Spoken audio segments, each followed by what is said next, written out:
Hello guys, আসসালামু আলাইকুম। আজকে আমরা আইসিসি মঙ্গল দার্জিলিং, এর নাম কি দা দার্জিলিং টিল্লাতে দার্জিলিং আপনারা দেখাই ঘুরে ঘুরে আমরা আজকে আমরা লগে থাকবো আর আমরা বন্ধুরা মিলে সব খোলাইছি একলগে, কারণ আমিও যাই মুখে এখন তার সাথে আর দেখা সাক্ষাৎ হইতো না। আপনারা আমার সাথে থাকবা, ভিডিওটা উপভোগ করবা। খুবই সুন্দর একটা ভিডিও, আকর্ষণীয় ভিডিও, মানে দেখলে মনটাই মানে মুগ্ধ হয়ে যায়।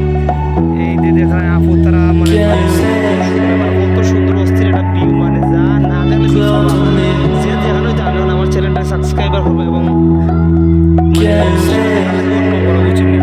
এটা আপুরা পানি খাই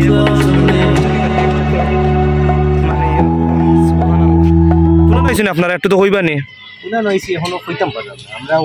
মানে আমি এখন ইউটিউবার, মানে আপনার সাথে সাক্ষাৎ, মানে দৃশ্যটা গুলো কিরকম লাগে আপনার কাছে? দৃশ্যটা তো সুন্দর আছে, তবে মনের মতো কোনো জায়গা পাইলাম না, মনের মতন জায়গা পাইলে না। এটা আল্লাহর মধ্যে হইব, সিস্টেম হইব। দেখেন খুব